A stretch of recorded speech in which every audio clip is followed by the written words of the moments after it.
বাংলাদেশের তরুণ কৃষি উদ্যোক্তাদের জন্য সামাজিক ব্যবসা তহবিল গঠন করতে আন্তর্জাতিক কৃষি উন্নয়ন তহবিল IFADর প্রতি আহ্বান জানিয়েছেন প্রধান উপদেষ্টা প্রফেসর মোহাম্মদ ইউনূস। রোববার ইতালির রোমে বিশ্ব খাদ্য ফোরামের সাইডলাইনে IFADর প্রেসিডেন্ট আলভারো লারিওর সাথে এক বৈঠকে এই প্রস্তাব দেন প্রধান উপদেষ্টা।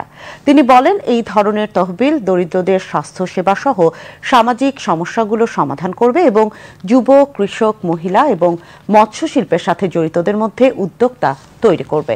বৈঠকে দুই নেতা কৌশলগত বিভিন্ন ইস্যুতে আলোচনা করেন, যার মধ্যে রয়েছে বাংলাদেশের গভীর সমুদ্রের মৎস্য শিল্প চালু করতে সহায়তা, আম ও কাঁঠালের রপ্তানি বৃদ্ধি, জলবায়ু সহনশীল কৃষি উদ্যোক্তাদের উৎসাহিত করা এবং দুগ্ধজাত পণ্য উৎপাদনে মহিষের খামারিদের সহায়তা করা।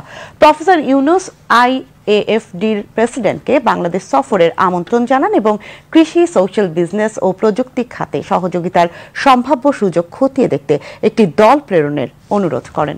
জবাবে প্রেসিডেন্ট লারিও সোশ্যাল বিজনেস উদ্যোগ সমূহে সহায়তা করতে এবং বাংলাদেশে বেসরকারি খাতের সাথে সহযোগিতা সম্প্রসারণে IFADর আগ্রহ ব্যক্ত করেন।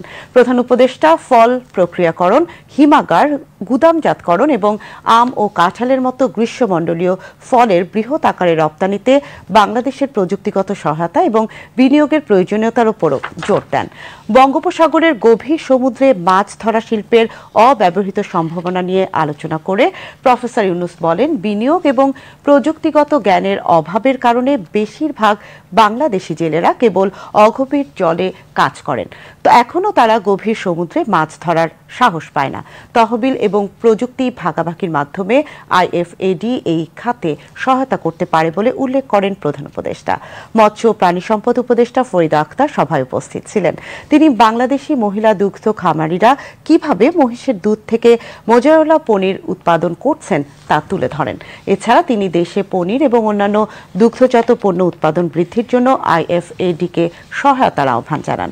বৈঠকে খাদ্য উপদেষ্টা আলী ইমাম মজুমদার, SDG বিষয়ক মুখ্য সমন্বয়কারী ও সিনিয়র সচিব লামিয়া মোর্শেদ, পররাষ্ট্র সচিব আসাদ আলম সিয়াম এবং IFADর অ্যাসোসিয়েট প্রেসিডেন্ট ডোনাল্ড ব্রাউন উপস্থিত ছিলেন।